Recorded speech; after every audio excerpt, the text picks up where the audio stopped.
Sometimes you gotta pump it before you dump it.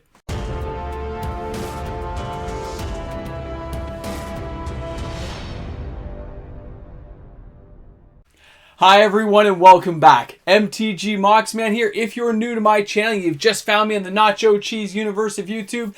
Thanks a lot for checking out my content today. Really hope you guys enjoy it. And of course, if you do, smash that subscribe button. Join in the fun. It is free to join the channel. It doesn't cost you anything. Turn your notification bells on and you will get Moxman coming to you 7 days a week. I bring new content out daily and I'm looking forward to having conversations with everyone in the chat channel, from my Discord, from my Patreon. We're going to rock it out. And remember, every new subscriber helps us get closer to our pizza party. We're closing in on 250 to go till we get to that pizza party, and then we're only 2,500 away from the big party that will happen at 10,000 subscribers. Looking forward to seeing everyone there. So let's get on with this conversation. Pump and dump. Let's see what we're talking about.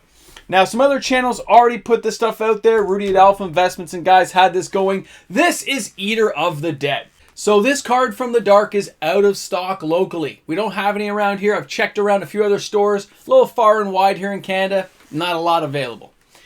Average price is $88.75 US. The market is $35.58 US, and it's €20.64 to get that card into your home. And Card Market has tons of copies available in case people were looking. But you see here in North America, look at that stepping stool price on there. Look at that. It goes boom, and then right there around December 26th, it just starts shooting up, and then it shoots up again past the $75 mark. Now, this is where it gets interesting. This is where we break it down. There's a couple of ways this could have unfolded. If it's a pump and dump, this person is going to feed the pond. They've taken all the fish out. There's only some big fish out there and some timmies. There's some Timmy fish out there. He's going to take some of those Eater of the Dead and treat them as fish food. He's going to just sprinkle a little bit back into the pond. Really slow. If he's smart, really slow if it's a pump and dump. He's jacked the price up and he says, hey, if you want an Eater of the Dead, I've got one for $85. Oh my God, somebody grabs it. But remember, if you pay the $85 for that Eater of the Dead, if you're a Timmy out there and you pay that price, you have just helped him pay for 4 copies that he's keeping. And the next one he puts for $83.50. Oh, somebody grabs it. It's cheaper. It's cheaper. They grab that Eater of the Dead. That just paid for 4 more copies. You see where I'm going with this? So eventually, he may sell back 10, 12 copies, but that paid for the 100 he's keeping. That's the pump and dump scheme. He's got a majority now. The lucky few Timmies who've paid those super high prices will be disappointed as bulk bins get searched, as dark hoarders have all kinds of cards say, hey, this card's worth money now. I paid like $6 for my copies. I'm going to feed some back into the market.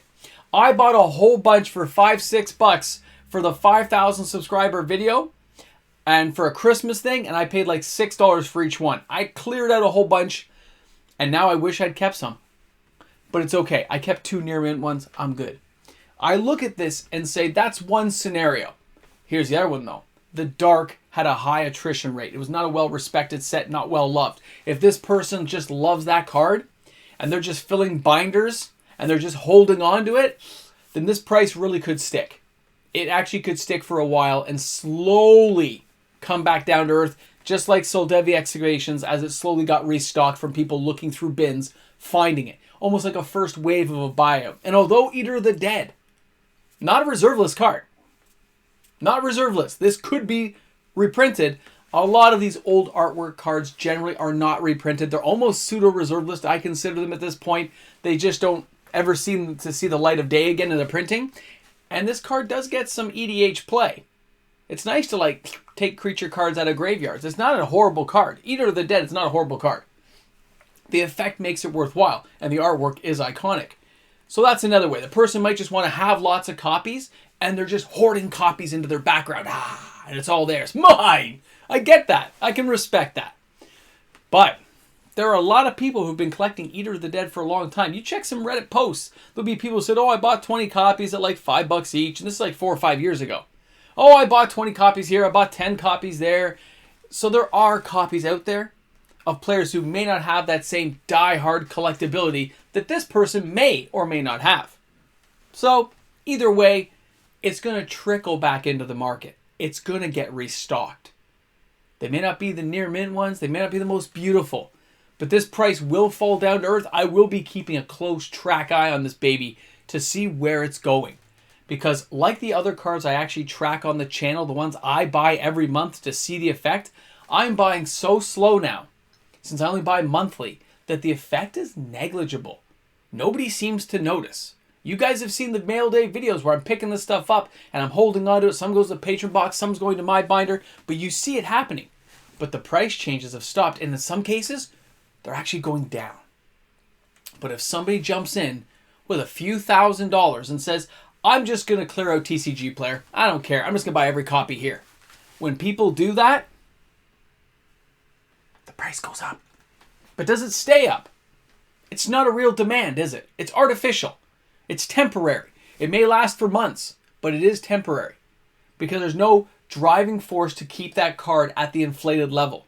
Unless eventually there's just no copies left. If this person waited another year or two and did it again, and then waited another year or two and did it again, eventually there's not that many copies left, because the Dark does have a low print run compared to anything nowadays, right? Like 60 to 67 million cards printed is not a lot when you consider the time frame in which we're talking about the card, how many got destroyed, how many got buried up into a basement, thrown into the trash. Like, there's just so many ways of looking at it that there's not that many left. I put the attrition rates at least at 50% at this point from my own personal experience, of my own just looking for cards and doing these experiments on the channel to see how the market manipulation works. And this guy's pumped it up. I'll be paying really close attention now to sales for you guys to see where they're selling and when. I'll even try to find the areas in which they're being bought in. And please, if you're on my channel, you're one of my regular viewers, one of my new viewers, don't buy this card right now. You gotta wait for it to settle down. Don't get hyped into it. It's not like it's a reserve list card. It may be pseudo reserve list, like, just because of the artwork or something, but it's not a real reserve list card. And it does have some playability, but these are cards that will come back down to earth. It will drop down over time. You just gotta wait for it, and it's a very interesting experiment this person has done, because they did it like a flash in the pan. They did it all in a couple of days period, and they just hit the market hard. But it shows how fragile the secondary market is for a lot of these cards that we take for granted at times. How hard would it be to wipe out revised Soul Rings if somebody wanted to? How hard would it be for somebody to actually take out Soul Dev Excavations? $14,382. That's all it's going to take. You could wipe out Card Market, you could wipe out TCG Player, everything on eBay, and you'd still have money left over. That's a scary thought. It would just be gone.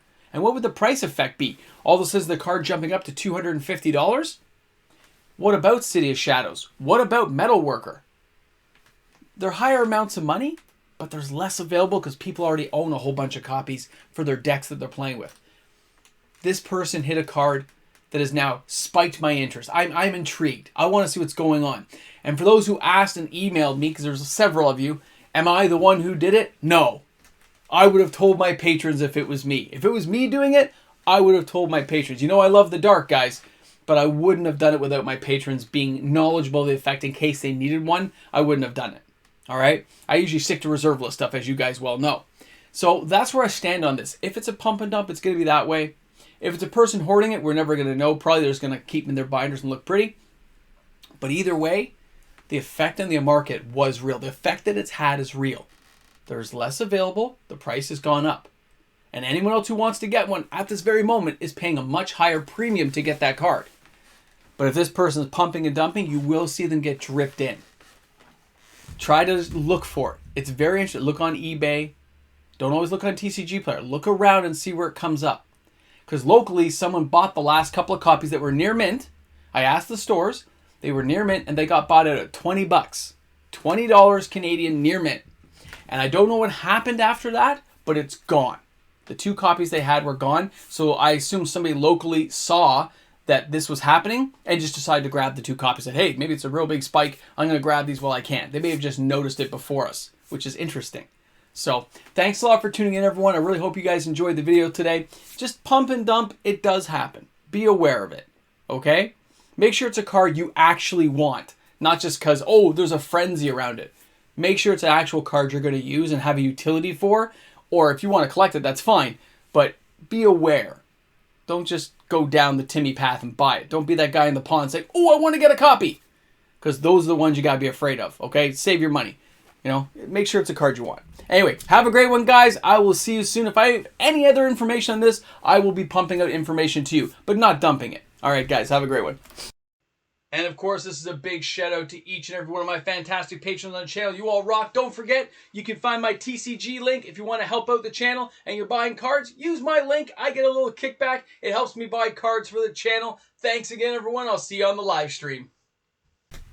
You're at the end of the video. You can see where my insane mind is leading me. So, as I drink my coffee, I was thinking of Year of the Dead. It's an uncommon. It's not even a rare card. It's an uncommon. So what happens if you get rid of a rare? So I looked at City of Shadows. I've been buying one at a time each month, right? Like I said I would. But there's only 60 copies on TCG Player. 4 copies locally. For the average price of like 50 to 80 bucks. So for $6,000 US, you could nuke TCG Player and just take it all. Okay. $6,000. Now that is a lot of money. Don't get me wrong, that's a lot of money. I'm not even going to contemplate that. But the idea that you can do that to Eater of the Dead, look at that price spike.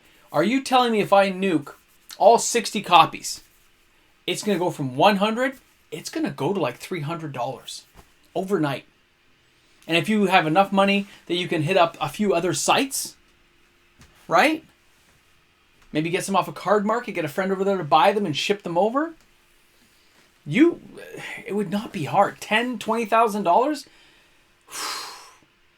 Such a fragile market is the secondary market of Magic. And I don't think people get it. I talk about it with you guys here on the channel. We sit around here and we mull this over. But I'm serious. I'm not a whale, but there are whales out there who could do this. And then corner the market and demand what they want, I guess. People can either suck it up or skip the card entirely. But anyone who wants to set collect has to get in on it. Insane. Not a hard thing to do. Makes you wonder. That's all I'm thinking. Makes you wonder. But don't worry. I would warn my patrons if I was doing something like this. I would tell you guys. Because it'd be funny. We'd all be in on the joke. Have a great one, guys.